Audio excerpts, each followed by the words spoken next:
आज का हमारा टॉपिक है रेप्लिकेशन इन प्रोकैरियोट्स। ठीक है, तो सबसे पहले हम बात करेंगे कि डीएनए रेप्लिकेशन क्या होती है। ठीक है, DNA replication is a biological process. ठीक है, ये कैसा प्रोसेस होता है? बायोलॉजिकल प्रोसेस होता है that occur in all living organism and copies their exact DNA. ठीक है, ये और सभी ऑर्गेनिज्म के अंदर पाया जाता है और क्या करता है? Copies their exact DNA. जो डीएनए ऑलरेडी हमारे अंदर प्रेजेंट होता है उसकी कॉपीज बना देता है, उसको हम क्या बोलते हैं? DNA replication. It is the basis for biological inheritance. ठीक है, इसको हम क्या मानते हैं? बायोलॉजिकल इनहेरिटेंस का बेस मानते हैं। Replication is the process of synthesis of daughter DNA from parental DNA by the enzyme DNA polymerase. ठीक है, इसमें क्या है? पेरेंटल डीएनए से जो डॉटर डीएनए बन रहा है with the help of enzyme DNA polymerase, उसको हम क्या बोल रहे हैं? रेप्लिकेशन। ठीक है, अब हम बात करें इकोलाई के अंदर। ठीक है, प्रोकैरियोट्स का एग्जांपल ले रहे हैं इकोलाई। तो सबसे पहले जो है प्रोकैरियोटिक डीएनए जो होता है वो कैसा होता है? Circular with no free ends. ठीक है, सर्कुलर होता है, इसमें कोई फ्री एंड्स नहीं पाया जाता। और जब ये रेप्लिकेट करता है तो कैसे रेप्लिकेट होता है? Bidirectionally from a single origin of replication. ठीक है, ये जो है सर्कुलर डीएनए होता है। ठीक है, और ये क्या है? इसका ओरिजिन ऑफ रेप्लिकेशन। ठीक है, ओरिजिन ऑफ रेप्लिकेशन आ गया। अब यहाँ से जब रेप्लिकेशन स्टार्ट होगी तो ये बाय डायरेक्शनली होगा, मींस यहाँ से भी ये रेप्लिकेट करेगा और यहाँ से भी रेप्लिकेट करेगा। ये इसकी डायरेक्शंस बनाई हुई है कि यहाँ को भी ये रेप्लिकेट कर रहा है, यहाँ को भी रेप्लिकेट कर रहा है। ठीक है, during replication it resemble to the Greek letter theta. ठीक है, जब रेप्लिकेशन हो रही होती है तो इसकी रिजेंबलेंस किसकी तरह होती है? लेटर थीटा की तरह। ठीक है, तो हम इस तरह की रेप्लिकेशन को क्या बोल देते हैं? Theta replication. ठीक है, रेप्लिकेशन अकर इन 3 स्टेप्स। अब रेप्लिकेशन कितने स्टेप्स में हो रही है? 3 स्टेप्स में। सबसे पहले इनिशिएशन, फिर इलोंगेशन और फिर आ गया टर्मिनेशन। ठीक है, इनिशिएशन में क्या हो रहा है कि यहाँ पे जो है recognition of the position of an DNA molecule where replication will begin. ठीक है, जहाँ पे जो है पोजीशन को आइडेंटिफाई किया जाएगा यहाँ डीएनए के ऊपर, और वहाँ से जो है रेप्लिकेशन स्टार्ट हो जाएगी। मीन्स की ओरिजिन ऑफ रेप्लिकेशन जो है उसकी रिकॉग्निशन होगी और वो क्या है? उसके बाद क्या होगा? रेप्लिकेशन जो है स्टार्ट हो जाएगी। अब इलोंगेशन में क्या होता है?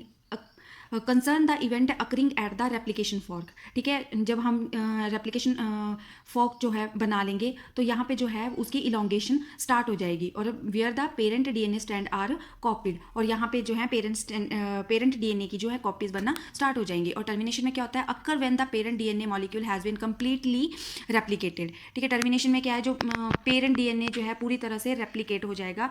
वो सारे पॉइंट किस में आएंगे? टर्मिनेशन के अंदर। अब क्या है? DNA replication is a complex process. ठीक है, ये कॉम्प्लेक्स प्रोसेस होता है, ये सिंगल स्टेप से मिलकर नहीं बनाता है, ये बहुत सारी प्रोटीन से, एंजाइम से और डिफरेंट स्टेप से मिलकर बना होता है। तो इसको हम क्या बोल देते हैं? Complex process involving numerous enzyme and proteins. ठीक है, in E coli more than 20 different protein participate in replication. ठीक है, जो इकोलाई के अंदर रेप्लिकेशन हो रही है उसमें मोर देन 20 डिफरेंट प्रोटीन्स जो है पार्टिसिपेट करती हैं। On the basis of their biochemical role in different stage of chromosomal DNA replication these are classified into following categories. ठीक है, हम किसके बेस पे इसको डिफरेंशिएट कर रहे हैं? बायोकेमिकल रोल के। ठीक है, तो जो प्रोटीन जो है वो डिफरेंट तरह की होती हैं। सबसे पहले जो इनिशिएशन में प्रोटीन जो हेल्पफुल है वो है डीएनए ए protein, single stranded binding protein, DNA B protein जिसको हम हेलिकेज बोलते हैं, डीएनए सी प्रोटीन जिसको हम हेलिकेज लोडर बोलते हैं, और डीएनए जी प्राइमेज जिसको हम प्राइमेज के नाम से भी जानते हैं। ठीक है, डीएनए जी जो है यहाँ पे प्राइमेज का काम कर रहा है। नेक्स्ट आ गया protein require for the chain elongation and connecting Okazaki fragments. ठीक है, तो अब इसमें कौन सी प्रोटीन्स यूज हो रही हैं इलोंगेशन में? DNA polymerase, SSB single stranded binding proteins, DNA gyrase, DNA ligase. और थर्ड पॉइंट है protein for the termination of replication and segregation of daughter molecule. इसमें कौन सी यूज हो रही है? टर्मिनस बाइंडिंग प्रोटीन जिसको हम टस बोलते हैं, और डीएनए टोपो आइसोमरेज 4। और ये सारी जो प्रोटीन्स जो हैं डिफरेंट प्रोटीन के बारे में जो हमने बात की है वो इन 3 स्टेप्स में प्रेजेंट होती हैं। तो अभी हमने जीनोम ऑफ इकोलाई लिया। ठीक है, ये क्या है? एक डीएनए है इकोलाई का, जिसमें ये क्या है? ओरिजिन ऑफ रेप्लिकेशन, जिसको हम इनिशिएशन साइट भी बोलते हैं। ठीक है, अब ये वाला पार्ट जो है अब हम इसको ही एनलार्ज करके पूरी रेप्लिकेशन देखेंगे। ठीक है, अब फर्स्ट पॉइंट हमारे पास क्या आ गया? इनिशिएशन। ठीक है, इनिशिएशन क्या होता है कि the replication does not start at the random location but at a particular site called the origin of replication. ठीक है, इनिशिएशन में क्या हो रहा है कि जो रेप्लिकेशन है वो अपनी मर्जी से स्टार्ट नहीं होगी। ठीक है, वो एक पर्टिकुलर ओरिजिन से ही स्टार्ट करेगी, पर्टिकुलर साइट से ही स्टार्ट करेगी, उसको हम क्या बोल देते हैं? Origin of replication. ठीक है, the structure of origin is consist of 245 base pair long. ठीक है, इसमें कितने बेस पेयर प्रेजेंट होते हैं? अगर हम इतने से पार्ट को यहाँ से देखें तो कितने इसमें बेस पेयर प्रेजेंट है? 245 बेस पेयर प्रेजेंट है। ठीक है, इतने से ओरिजिन को देखें तो, ठीक है। Origin are usually AT rich sequence, ठीक है, ये जो मतलब ओरिजिन है, ठीक है, ये कैसा होता है, एटी रिच सीक्वेंस। इसका भी कारण है because less energy is required to melt AT rich sequence than GC rich sequence, ठीक है। हम क्या है यहाँ पे, अगर एटी रिच सीक्वेंस होगा तो उसको हम इजिली मेल्ट कर सकते हैं विद लो एनर्जी के साथ, और अगर जीसी रिच सीक्वेंस होगा तो वहाँ पे जो है एनर्जी जो हमें ज़्यादा चाहिए होती है, क्योंकि ए और टी के बीच कौन सा बॉन्ड प्रेजेंट होता है, डबल बॉन्ड। तो इसमें जो इसको मेल्ट करने के लिए जो है कम एनर्जी की ज़रूरत होती है, और इसके अंदर जो है ट्रिपल बॉन्ड है, तो जब हम इसको मेल्ट करेंगे तो ज़्यादा एनर्जी की ज़रूरत पड़ेगी। इसलिए जो है ये जो सीक्वेंस होता है वो कैसा होता है, एटी रिच सीक्वेंस होता है, ठीक है। अब हम ये जो है ओरिजिन ऑफ रेप्लिकेशन का 245 बेस जो ओरिजिन है उसके बारे में हम बात करेंगे कि इसमें क्या प्रेजेंट होता है, ठीक है। तो सबसे पहले जो है यहाँ पे एक इस सीक्वेंस पे एक साइड जो है 313 बेस पेयर प्रेजेंट होंगे, और एक साइड जो है 5 जो है 9 बेस पेयर सीक्वेंस प्रेजेंट होते हैं। वैसे तो ये 5 होते हैं, पर जब इनका मतलब जो मेल्टिंग होता है वो 4 सीक्वेंस पे ही हो जाता है, ठीक है। तो ये क्या है, 13 बेस पेयर होते हैं और 9 बेस पेयर सीक्वेंस प्रेजेंट होते हैं, ठीक है। अब 13 मर, इसको हम क्या बोलते हैं, 31 सीक्वेंस और 9 मर सीक्वेंस, क्योंकि इसमें जो है ये जो सीक्वेंस है वो 13 होती है और ये वाली सीक्वेंस जो 9 सीक्वेंस होती है, ठीक है। तो सबसे पहले जो है, अब हमने इनके जो है प्रोटीन्स की बात कर ली है, ठीक है। जो डिफरेंट प्रोटीन्स थे वो हमने पीछे देख लिए हैं कि कौन से प्रोटीन जो हैं वो इनिशिएशन में हेल्पफुल हैं, कौन से जो है इलोंगेशन में और कौन से टर्मिनेशन में। तो सबसे पहले हम इनिशिएशन की बात कर रहे हैं। तो इनिशिएशन में सबसे पहला एक प्रोटीन कौन सा था, डीएनए ए प्रोटीन, ठीक है, जिसका काम क्या होता है, initiate replication in E coli at origin of replication, ठीक है। DNA A protein complex with ATP bind to the 9 mer, ठीक है, repeats in ORI forming an initial complex, ठीक है। इसमें क्या है, जो डीएनए ए प्रोटीन जो है वो किसके साथ बाइंड करेगी, 9 मर सीक्वेंस के साथ, ठीक है। सबसे पहले ये किसके साथ बाइंड करेगी, 9 मर सीक्वेंस के साथ, और क्या बना देगी, इनिशियल कॉम्प्लेक्स बना देगी, ठीक है। क्या बना देगी, इनिशियल कॉम्प्लेक्स। अब ये क्या है, डीएनए ए प्रोटीन की जो सब यूनिट है then successively melt 13 base pair segment in the presence of ATP, ठीक है। 9 मर सीक्वेंस को उसने मेल्ट कर दिया, अब वो धीरे धीरे किसकी तरफ जा रही है, 13 मर सीक्वेंस की तरफ, और इसको भी क्या है, मेल्ट कर देगी इन द प्रेजेंस ऑफ एटीपी, ठीक है। एटीपी यहाँ पे भी जरूरत है, 9 मर सीक्वेंस पे भी एटीपी की जरूरत है, और 13 मर पे भी एटीपी की जरूरत है, ठीक है। अब डीएनए ए का और क्या काम होता है, ये क्या करता है, guide a DNA B and DNA C complex into the melt region to a so called pre priming complex, ठीक है। जो डीएनए ए प्रोटीन है वो गाइड करती है डीएनए बी और सी कॉम्प्लेक्स को, और फिर ये क्या बना देती हैं आपस में मिलके, प्री प्राइमिंग कॉम्प्लेक्स, ठीक है। अब हमारे पास क्या बन गया, प्री प्राइमिंग कॉम्प्लेक्स। अब हमने क्या बनाना है, प्राइमिंग कॉम्प्लेक्स, ठीक है। अब क्या यहाँ पे हो रहा है कि जो डीएनए गायरेज होता है, ठीक है, सिंगल स्ट्रैंडेड बाइंडिंग प्रोटीन्स होती हैं, ठीक है। रेप्लिकेशन प्रोटीन एंड हेलिकेज जो है वो बाउंड करेगा प्री प्राइमिंग कॉम्प्लेक्स के साथ, और क्या बना देगा, प्राइमिंग कॉम्प्लेक्स, ठीक है। ये सारे आपस में जुड़ जाएंगे किसके साथ, प्री प्राइमिंग कॉम्प्लेक्स के साथ, और क्या बना देंगे मिलके, प्राइमिंग कॉम्प्लेक्स। अब क्या है, in the presence of gyrase and SSB single stranded binding protein, helicase further unbinding the DNA in both direction, ठीक है। हेलिकेज का काम ही ये है अनबाइंडिंग करना डीएनए की इन both direction, so that permit entry of primase को हमने क्या बोला था, डीएनए जी भी बोलते हैं इसको, प्राइमेज एंड आरएनए पॉलीमरेज, ठीक है। गायरेज और एसएसबी प्रोटीन के प्रेजेंस में हेलिकेज जो है डीएनए को अनवाइंड कर देगा दोनों तरफ से, और वहाँ पे क्या है, एंट्री बना देगा प्राइमेज एंड आरएनए पॉलीमरेज की, ठीक है। देन अब क्या होगा, RNA polymerase form primer for leading strand synthesis, ठीक है। आरएनए पॉलीमरेज क्या बनाएगा, प्राइमर, ठीक है, ऑन लीडिंग स्ट्रैंड सिंथेसिस, और प्राइमेज क्या करेगा, primase in the form of primosomes synthesis primer for lagging strand synthesis, ठीक है। बस ये याद रखना है यहाँ पे कि प्राइमेज कहाँ पे काम कर रहा है, लैगिंग स्ट्रैंड सिंथेसिस पे, और आरएनए पॉलीमरेज कहाँ पे काम कर रहा है, लीडिंग स्ट्रैंड सिंथेसिस, ठीक है। अभी हमने पेरिजोम्स की बात की, तो ये पेरिजोम्स क्या होते हैं, it is denoted to as functional complex formed by DNA primase and DNA helicase sometimes with accessory proteins, ठीक है।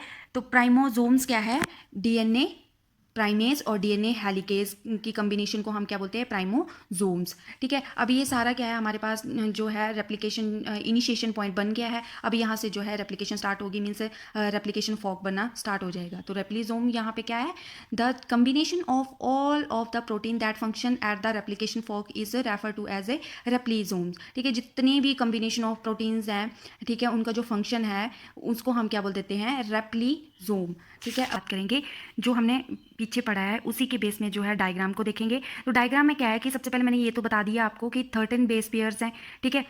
13 बेस पेयर जो हैं वो 3 होते हैं और 9 बेस पेयर जो हैं कितने होते हैं, 5 तरह के होते हैं। इसमें सिर्फ 4 इन्वॉल्व होते हैं, एक जो रह जाता है, सिर्फ 4 जो इन्वॉल्व होते हैं फर्दर एप्लीकेशन के लिए, ठीक है, मेल्टिंग पॉइंट के लिए। तो अब यहाँ पे क्या है कि डीएनए ए जो है, ठीक है, हमने बात की थी डीएनए ए प्रोटीन जो है किसके साथ बाइंड करेगा, 9 मर सीक्वेंस के साथ बाइंड करेगा और इसके साथ जो है एटीपी प्लस हिस्टोन प्रोटीन जो है साथ में बाइंड करेंगी। तो ये क्या बना देंगी, इनिशियल कॉम्प्लेक्स, ठीक है। डीएनए ए जो है बाइंड कर गया 9 मर सीक्वेंस के साथ और इसने क्या बना दिया, इनिशियल कॉम्प्लेक्स, ठीक है। अब इनिशियल कॉम्प्लेक्स बन गया है। अब डीएनए ए प्रोटीन जो है वो किसके साथ बाइंड करेगा, साथ में 13 मर सीक्वेंस के साथ बाइंड करेगा और क्या बना देगा, ओपन कॉम्प्लेक्स बना देगा, ठीक है। ओपन कॉम्प्लेक्स बन गया। ओपन कॉम्प्लेक्स बनने के बाद जो है फिर जो है जो डीएनए ए जो है वो गाइड करेगा किसको, डीएनए बी और डीएनए सी को और एट मेल्टिंग रीजन पे, ठीक है, मेल्टिंग रीजन पे जो है इसको गाइड करेगा और ये क्या बना देंगे, प्री प्राइमिंग कॉम्प्लेक्स, ठीक है, प्री प्राइमिंग कॉम्प्लेक्स। तो यहाँ पे एक और चीज़ ये है कि डीएनए बी जो है वो जो बाइंड कर जाएगा, ठीक है, और जो डीएनए सी जो है वो रिमूव कर जाएगा अपनी जगह से, ठीक है, रिमूव हो गया।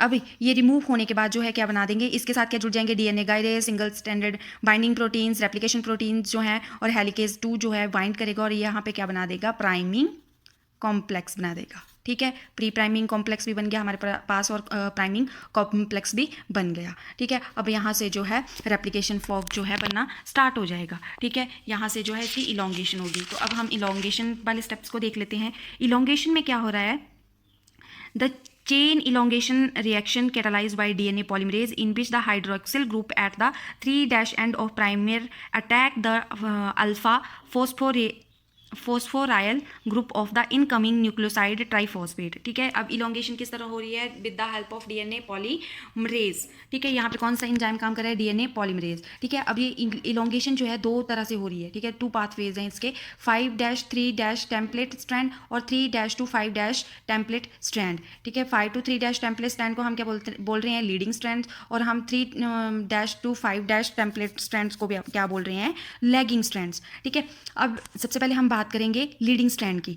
The DNA daughter strand that is synthesised continuously on the 5-3 template is called as leading strand, ठीक है। जहाँ पे जो जैसे ये बाई शेप का जो है फॉक बन रहा है, ठीक है, इस फॉक पे जो है एक साइड जो है कंटिन्यूअस होगी और दूसरी जो है डिसकंटिन्यूअस होगी। जो कंटिन्यूअस होगी उसको हम बोलेंगे लीडिंग स्ट्रैंड, ठीक है, और कौन सी डायरेक्शन में हो रही है, कंटिन्यूस 5-3 टेम्पलेट पे, ठीक है। अब यहाँ पे क्या है, DNA polymerase 3 synthesise DNA by adding 5 phosphate of deoxy nucleotide to 3 OH group of the already presenting fragment, ठीक है। अब यहाँ पे डीएनए पॉलीमरेज जो है वो सिंथेसाइज करेगा डीएनए बाय एडिंग 5 फॉस्फेट को, ठीक है। The reaction catalyse bye the DNA polymerase 3 is very fast, ठीक है। ये जो है रिएक्शन वो डीएनए पॉलीमरेज 3 जो है वो वेरी फास्ट करता है, ठीक है। इसमें जो रिएक्शन हो रही है वो वेरी फास्ट हो रही है with the help of DNA polymerase, ठीक है। The enzyme is much more active than the DNA polymerase 1, ठीक है। जो एंजाइम जो है डीएनए पॉलीमरेज 3